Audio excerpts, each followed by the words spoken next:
ഈ പഠിച്ചും പരീക്ഷിച്ചും പകർത്തിയും തിരുത്തിയും മുന്നോട്ട് പോകാനൊക്കെ കഴിയണം. നമ്മളെ കേൾക്കുന്നവരോട് സംസാരിക്കും.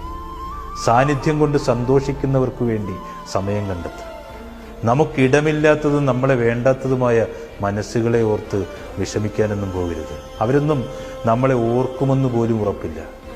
നമ്മൾ സ്നേഹിക്കുന്നവർ മാത്രമല്ലെന്നേ, നമ്മളെ സ്നേഹിക്കുന്നവർ കൂടി നമുക്ക് ചുറ്റുമുണ്ടെന്ന് ഓർക്കണം.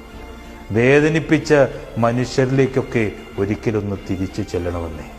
ജീവിതം പഠിപ്പിച്ചതിന് നന്ദി പറഞ്ഞിട്ട് ഈ കൈയൊക്കെ അങ്ങ് കൊടുക്കണം. ഈ വിങ്ങിപ്പൊട്ടിയ നിമിഷങ്ങളെയൊക്കെ ആത്മാഭിമാനത്തോടെ ഓർത്തെടുക്കണം. ധീരമായ കണ്ണുകളോടെ ജീവിതത്തിൽ മുന്നോട്ട് നടക്കണം. മനസ്സിലെ നിരാശകളും വേദനകളും കടന്നു പോകുവാൻ സമയം കൊടുക്കണം. ഈ സമയവും കടന്നു പോകുമെന്ന് നമ്മളൊക്കെ തിരിച്ചറിയണം. ഇന്നിൽ ജീവിക്കുക, അതേത് സ്വർഗമാണ്.